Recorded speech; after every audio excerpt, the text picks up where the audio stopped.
Welcome back. तो आज के लेक्चर में we will discuss measures of dispersion. इससे पहले हम measures of central tendency discuss कर रहे थे। मेजर्स ऑफ सेंट्रल टेंडेंसी के सभी टॉपिक हम डिस्कस कर चुके हैं, whether it is mean, median और मोड, और अलग अलग सभी सीरीज में हमने डिस्कस किया। अब हम डिस्कस करेंगे मेजर्स ऑफ डिस्पर्सन।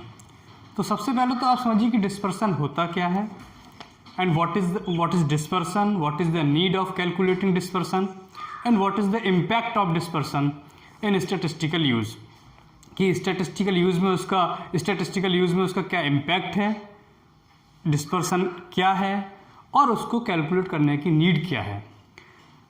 तो dispersion जो है, you can say the literal meaning of dispersion is scatteredness from the central value, कि जब हम किसी भी सीरीज़ का एवरेज निकालते हैं या मीन निकालते हैं या मोड निकालते हैं,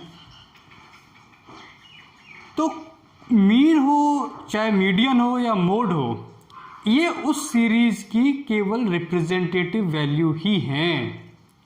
this is not the actual value, this is not the individual value. Average value is always the representative value of the series. So in order to find out the homogeneity or heterogeneity of the values within a series or between the series, we have to use dispersion। कि अगर आप देखें जो data है या जो values दी हुई हैं या ऑब्जर्वेशंस गिवन हैं किसी भी सीरीज़ में, वो होमोजीनियस नहीं है। Homogeneous means the values or the data are not uniform in nature, in size, in color or in some other dimensions। कि कोई भी डायमेंशन हो, चाहे वेट हो, हाइट हो, लेंथ हो, डिस्टेंस हो, क्वांटिटी हो, नंबर्स हो, जो डेटा है, जो इन्फॉर्मेशन है या जो वैल्यूज़ हैं, वो होमोजीनियस नहीं है, वो यूनिफॉर्म नहीं है। There is a variability between the series and there is a variability within the values of a same series। कि किसी भी एक सीरीज़ की जो वैल्यूज़ हैं उनमें भी वेरिएबिलिटी है और अलग अलग सीरीज़ की जो वैल्यू है उनमें भी वेरिएबिलिटी है। सो अब वो वेरिएबिलिटी को मेजर करना, उस वेरिएबिलिटी को फाइंड आउट करना, उस वेरिएबिलिटी को जिस टेक्निक से जिस टेक्निक में मेजर करते हैं और जिस टेक्निक से कैलकुलेट करते हैं, that is called measures of dispersion. कि सबसे पहले उस वेरिएबिलिटी को कैलकुलेट करो और उस वेरिएबिलिटी को कैलकुलेट करने के बाद ये देखो कि वेरिएबिलिटी किस एक्सटेंट पर है। अगर वेरिएबिलिटी बहुत ज़्यादा है, अगर डिस्पर्सन बहुत ज़्यादा है, if there is a large और ह्यूज डिस्पर्सन, इट मीन्स जो एवरेज वैल्यू है that is not true, that is not reliable. जितना डिस्पर्सन कम होगा उतना ही आपकी एवरेज वैल्यू रिलायबल होगी और जितना डिस्पर्सन ज़्यादा होगा उतनी ही आपकी एवरेज वैल्यू की रिलायबिलिटी कम होगी। So you can say there is an inverse relationship between the extent of dispersion and the reliability of average. कि extent of dispersion will go high, the reliability of average will go low and vice versa, और उसका उल्टा कर दीजिए। अब हम बात करते हैं मेजर्स ऑफ डिस्पर्सन। तो मेजर्स ऑफ डिस्पर्सन को हम एक लाइन लिख देते हैं कि measures of dispersion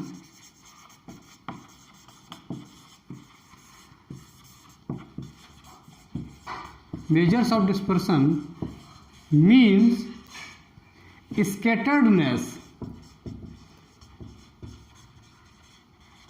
scatteredness of the individual values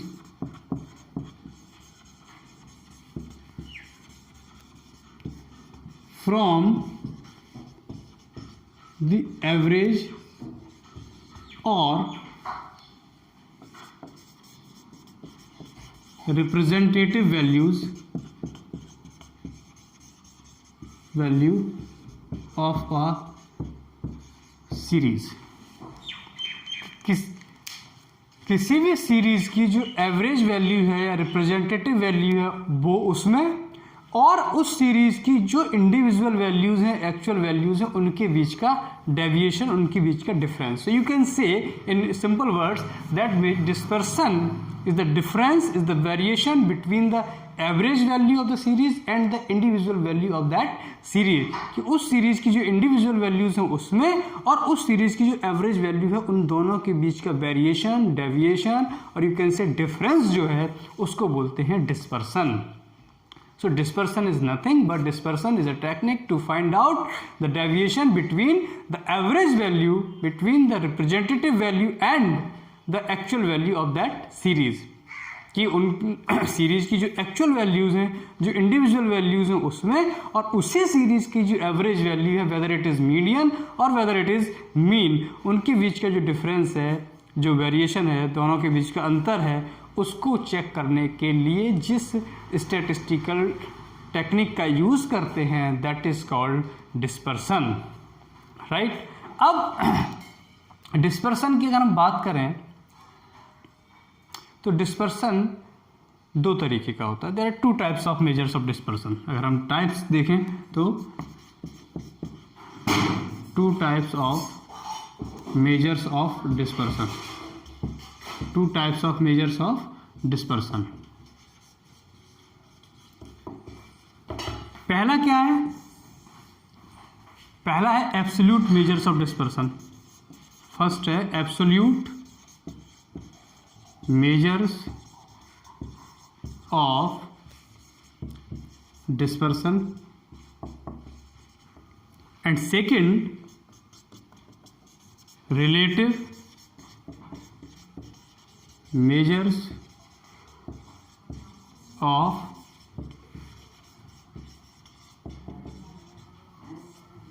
dispersion.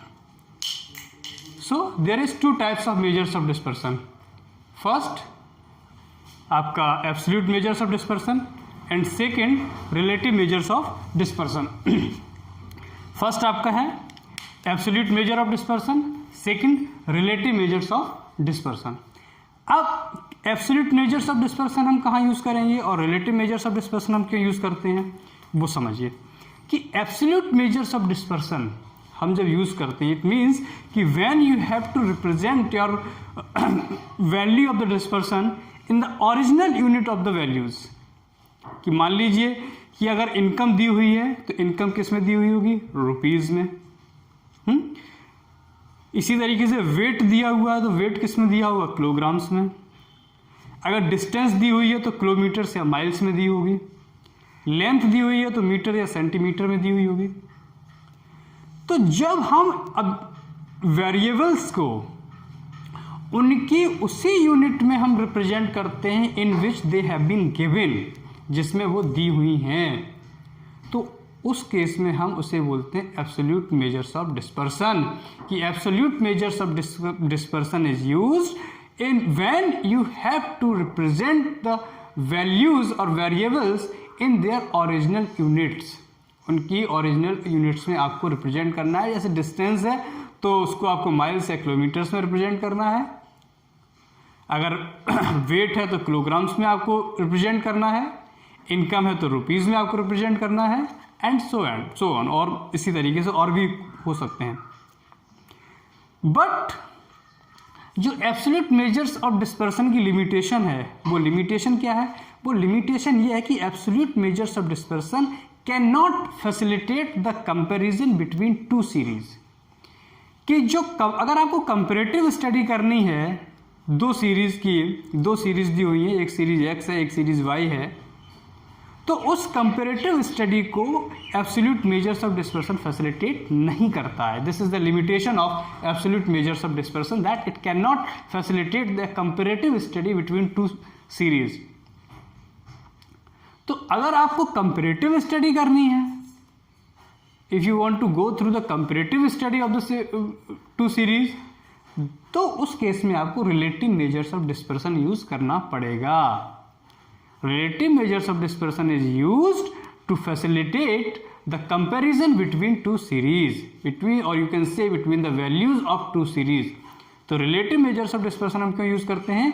Relative measures of dispersion हम यूज करते हैं कि अगर आपको दो सीरीज की वैल्यू के बीच में कंपैरिजन करना हो, कंपैरेटिव स्टडी करनी हो, तो in order to facilitate or in order to conduct a comparative study between the values of the two series you have to use relative measures of dispersion. तो आपको relative measures of dispersion use करना पड़ेगा, और अगर आपको comparative study नहीं करनी है, सिंपली आपको जो है dispersion कैलकुलेट करना है in their originality of the units, तो आपको जो है absolute measures of dispersion use आप करोगे. So this is the types of measures of dispersion. First, absolute measures of dispersion. Second, relative measures of dispersion. If somebody asks you that in what case जो है absolute measures of dispersion will be used or relative measures of dispersion will be used, so you have to answer that if you don't wish to conduct a comparative study, then you can use absolute measures of dispersion. But if you want to conduct a comparative study between the values of two series, then you have to use relative measures of dispersion. So this is the basic difference between absolute measures of dispersion and relative measures of dispersion. ये तो हो गए absolute measures of dispersion और relative measures of dispersion की बात. अब हम बात करते हैं कि डिस्पर्सन के बेसिकली क्या क्या ऑब्जेक्टिव हैं या उसकी इम्पोर्टेंस क्या है. अगर हम उसके ऑब्जेक्टिव की बात करें कि हम ये यूज़ क्यों करते हैं, तो वो जान लेना भी. It is also necessary to know about the objectives और importance of measures of dispersion.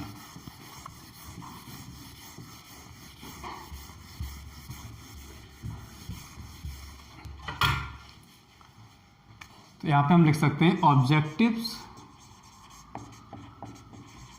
Of measures of dispersion, कि मेजर्स ऑफ डिस्पर्सन के ऑब्जेक्टिव्स क्या हैं. तो अगर हम देखें फर्स्ट ऑब्जेक्टिव अगर हम लिखें तो लिख सकते हैं टू जज द रिलायबिलिटी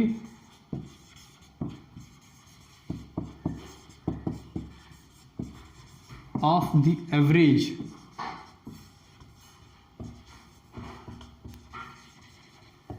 पहला ऑब्जेक्टिव हो सकता है कि टू जज the reliability of the average. तो जैसा मैंने पहले बताया कि डिस्पर्सन क्या है.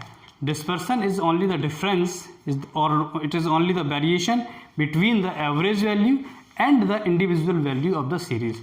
तो अगर हमें किसी सीरीज का, अगर आपने सपोज एवरेज कैलकुलेट किया है, मान लीजिए मीन कैलकुलेट किया है, और अब वो मीन कितना ट्रू है, कितना रिप्रेजेंटेटिव है, कितना सच में वो actually it is representing the series, तो उसकी आपको रिलायबिलिटी चेक करनी होगी.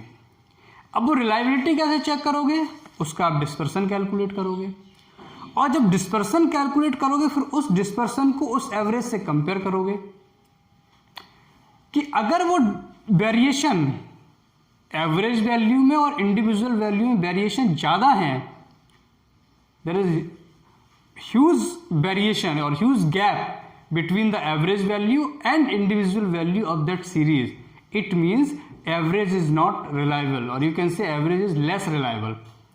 एवरेज की रिलायबिलिटी तब ज़्यादा होती है जब एवरेज और इंडिविजुअल वैल्यू में डिफरेंसेस कम होते हैं. When differences will be less, reliability will be more. When differences will be more, reliability will be less. So there is an opposite or inverse relationship between the extent of variation and the degree of reliability of average. तो पहला objective तो हो गया to जज the reliability of average value. अगर आपने किसी series की एवरेज वैल्यू कैलकुलेट की है और अगर आप उस एवरेज वैल्यू की रिलायबिलिटी आप चेक करना चाहते हो कि how much reliable this average, कि how much trust you can on that average value, उस केस में आपको डिस्पर्सन भी कैलकुलेट करना पड़ेगा. Only then you can check the reliability of average. तो पहला हो गया टू जज द रिलायबिलिटी ऑफ एवरेज. अब सेकेंड ऑब्जेक्टिव क्या हो सकता है. सेकेंड ऑब्जेक्टिव हो सकता है to make a comparative study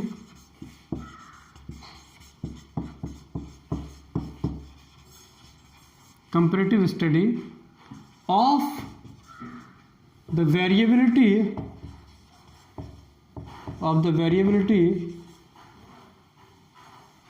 of two series.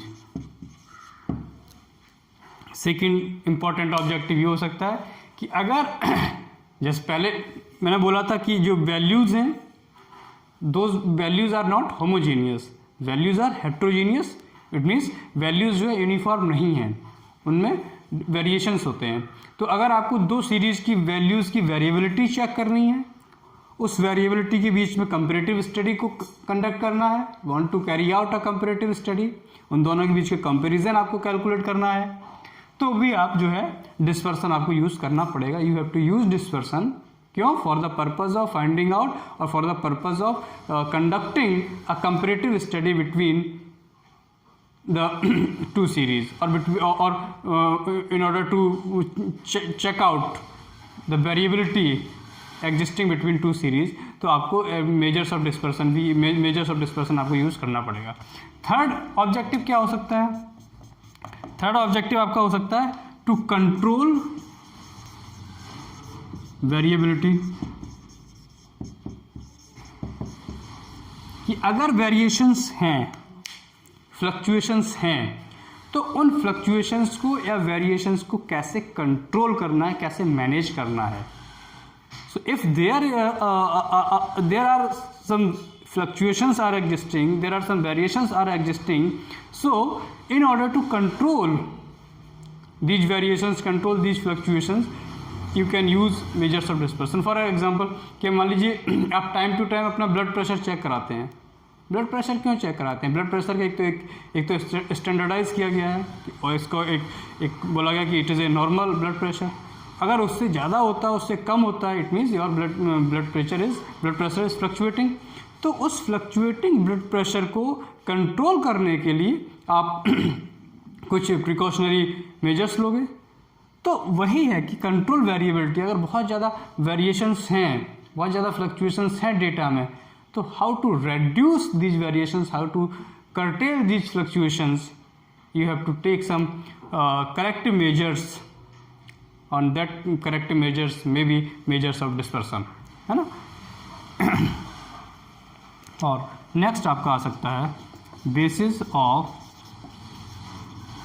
Other statistical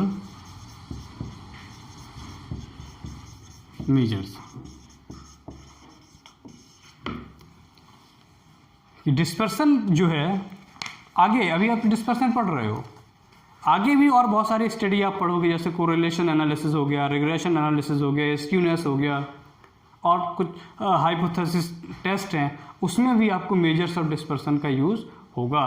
तो ऐसा नहीं है कि मेजर्स ऑफ डिस्पर्सन आपने अभी पढ़ लिया एंड इट्स एंड्स, आगे भी फर्दर आप और टॉपिक्स पढ़ोगे, फर्दर और स्टडी करोगे, चाहे कोरिलेशन हो, रिग्रेशन हो, स्क्यूनेस हो, हाइपोथेसिस टेस्टिंग हो, उस सभी में आपको मेजर्स ऑफ डिस्पर्सन की ज़रूरत पड़ेगी। So these are some objectives of measures of dispersion. ठीक, अब ये हो गए ऑब्जेक्टिव्स। अब नेक्स्ट हम बात करते हैं methods of measures of dispersion. Methods of measures of dispersion, कि कैसे हम मेजर्स ऑफ डिस्पर्सन कैलकुलेट करते हैं, क्या क्या उसके मेथड्स हैं और कौन सा मेथड कब यूज़ करते हैं। तो अगर हम मेथड्स की बात करें,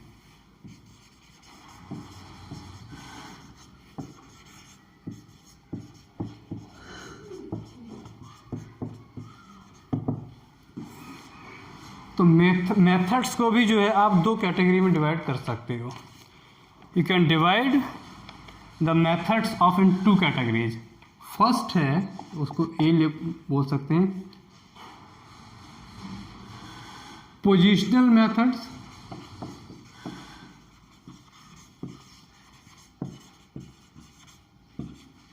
ऑफ डिस्पर्सन,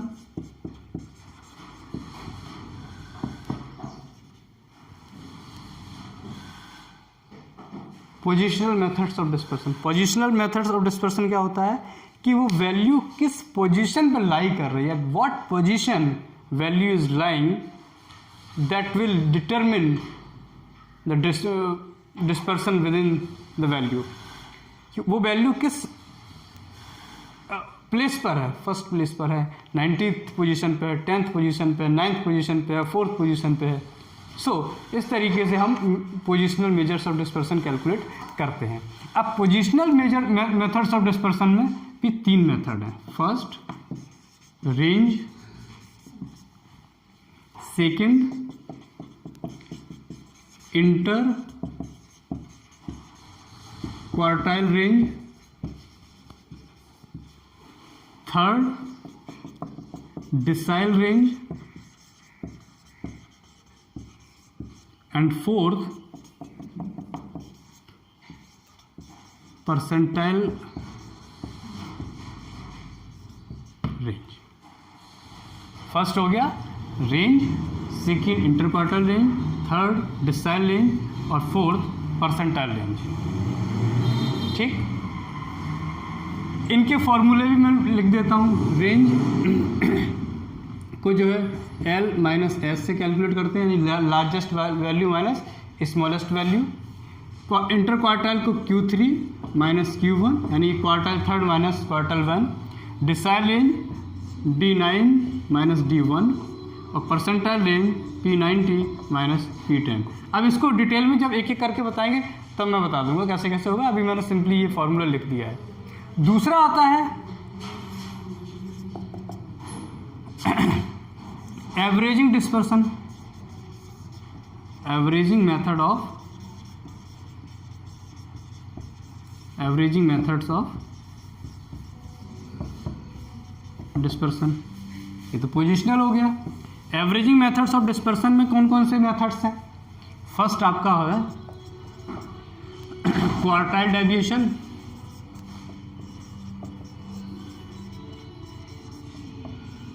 सेकंड आपका है मीन डेविएशन,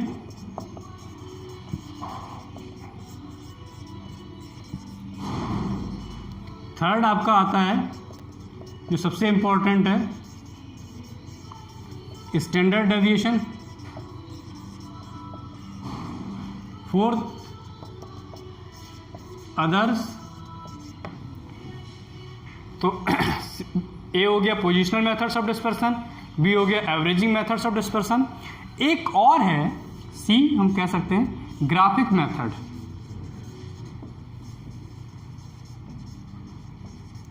उसमें जो है एक ही है जिसको हम लॉरेंज कर्व बोलते हैं। यानी ग्राफिक मेथड में तो आप कोई भी डिस्पर्सन निकाल लो, चाहे आप क्वार्टर डेविएशन निकाल लो, चाहे मीन डेविएशन निकाल लो, चाहे स्टैंडर्ड डेविएशन निकाल लो या कुछ और निकाल लो, उसको हम ग्राफिकल प्रेजेंटेशन भी कर सकते हैं। So this is the methods of dispersion. I hope कि ये लेक्चर आपको समझ में आया होगा। अब नेक्स्ट लेक्चर से इनको अब हम एक एक करके डिस्कस करेंगे। रेंज को, इंटरक्वार्टाइल रेंज को, decile range, percentile range, and then after quartile deviation, mean deviation, standard deviation, others and Lorenz curve graphical presentation. So thank you very much. अब नेक्स्ट लेक्चर में हम इन सबको डिटेल में एक एक करके डिस्कस करेंगे।